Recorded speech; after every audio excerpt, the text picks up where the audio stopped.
በትክክል thank you ማለት እንማር። በመጀመሪያ ደረጃ thank you እና thanks almost አንድ አይነት ናቸው። thanks ሲሆን ትንሽ ኢንፎርማል ነው። ቀለል አድርጋችሁ thanks መጠቀም ትችላላችሁ። thanks ትልቅ ነገር ካደረገላችሁ thank you so much ብላችሁ ጠበቅ ታደርጉታላችሁ። ያ ነው thank you so much። ግን ታንክ ዩ የምትሉ ሰዎች ካላችሁ ታንክ ያለው ጦር ሜዳ ነው። ታንክ ዩ አይባልም፣ ታንክ ዩ ነው የሚባለው። ስንቀጥል አርፍዳችሁ መጣችሁ፣ እንደዚህ ሆነው እንደዛ ከሆነው በዚህ ገብቶ ነው በዚህ ወጥቶ ነው፣ ችግር የለውም አልኳችሁ።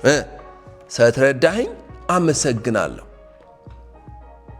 thank you for understanding thank you for understanding thank you for understanding thank you for understanding የሆነ ነገር ስትሰሩ አገዝኳችሁ፣ ስለረዳኸኝ አመሰግናለሁ።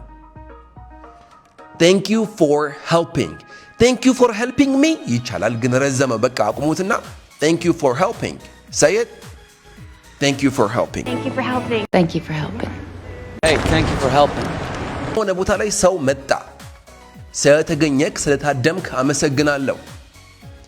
thank you for attending thank you for attending attend ማለት መገኘት ማለት ነው። so thank you for attending thank you for attending ስብሰባ ሊሆን ይችላል ወይ ኦንላይን ሊሆን ይችላል። በቃ ከሰው ጋር እያወራችሁ የሆነ ሰው ሐሳብ ሰጣችሁ፣ ምን ትሉታላችሁ?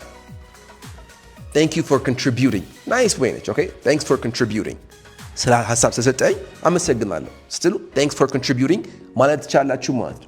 እስኪ እኔ ሜንሽን ያደረኳቸው ግን በየቀኑ thank you for ብለን የምንጠቀምባቸው አባባሎች ካሉ ኮመንት ላይ ግለጹት፣ እንማርበት ማለት ነው። one love